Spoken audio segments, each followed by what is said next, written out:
के मनमोहक सदाबहार गायक जमुनेश मेरी और तीजन पटेल के सुमधुर आवाज में टीसी म्यूजिक पर सुनिए यह गीत।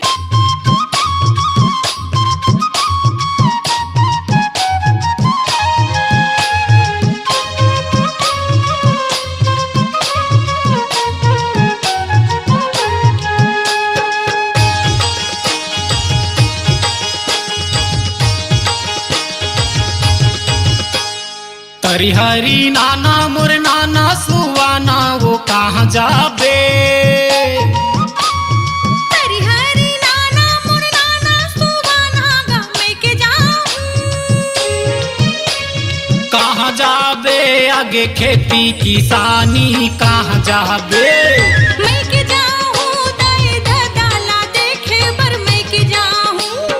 हरी हरी नाना मोर सुवाना हरी हरी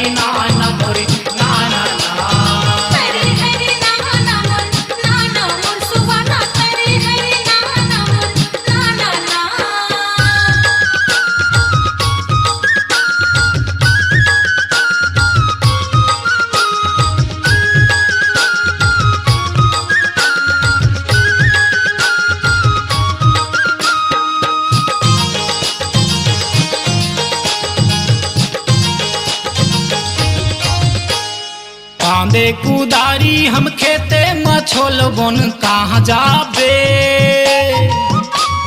संगी जहुरिया संग हली भली बोल बोन मैं के जाऊं।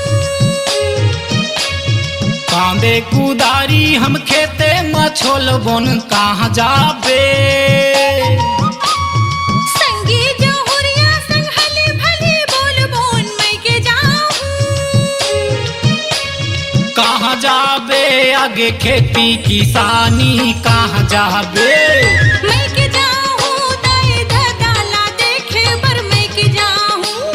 हरी हरी नाना मोर सुवाना हरी हरी नाना मोर नाना हरी हरी नाना मोर सुवाना हरी हरी नाना मोर नाना।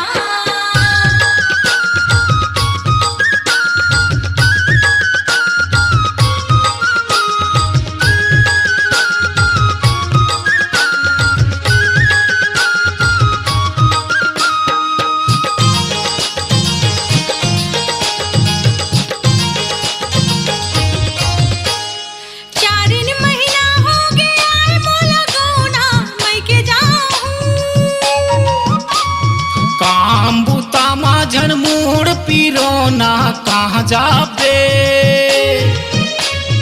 4 महीना हो गया है मोला गौना मैं के जाऊं। काम बुता माझन मूड पीरोना कहाँ जाबे। हाँ मैं के जाऊं दाए दाला देखे बर मैं के जाऊं। कहाँ जाबे आगे खेती किसानी कहाँ जाबे। हरी हरी नाना मोर सुवाना हरी हरी नाना मोर नाना। हरी हरी नाना मोर सुवाना हरी हरी नाना मोर नाना।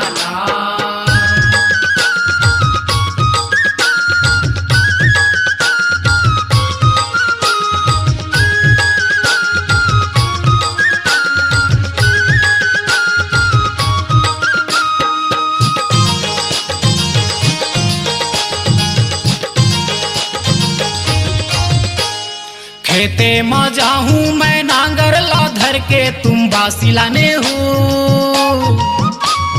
दाई दाला में देख के भैया ला राखे बांधू। खेते में जाहूँ मैं नांगर ला धर के तुम बासी लाने हो।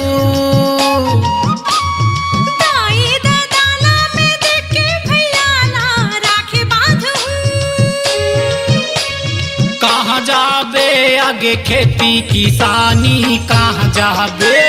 मैं के जाऊं दाए दाला देखे बर मैं के जाऊं।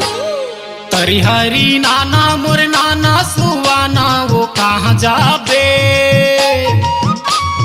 हरी हरी नाना मोर नाना सुवाना गा मैं के जाऊं।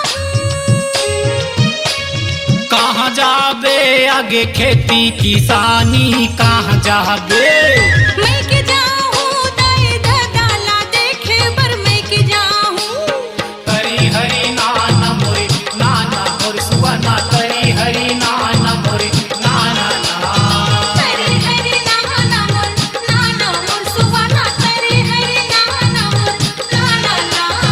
तरी हरी नाना मोरे नाना मोर सुवना तरी हरी नाना मोरे नाना ना। तरी हरी नाना मोर सुवना तरी हरी नाना मोर नाना ना। अपनी आवाज को दीजिए एक नया मुकाम। डिजिटल रिकॉर्डिंग की दुनिया का जाना पहचाना नाम स्वरांजलि, जहां गूंजती हैं ध्वनियां अपनी माटी की सौंधी सुगंध के साथ। छत्तीसगढ़ी संगीत के विविध रंग जो पहुंचाते हैं पूरे प्रदेश में डिजिटल रिकॉर्डिंग के संग। स्वरांजलि स्टूडियो, नेमीचंद गली नंबर 2, गंजपारा, रायपुर।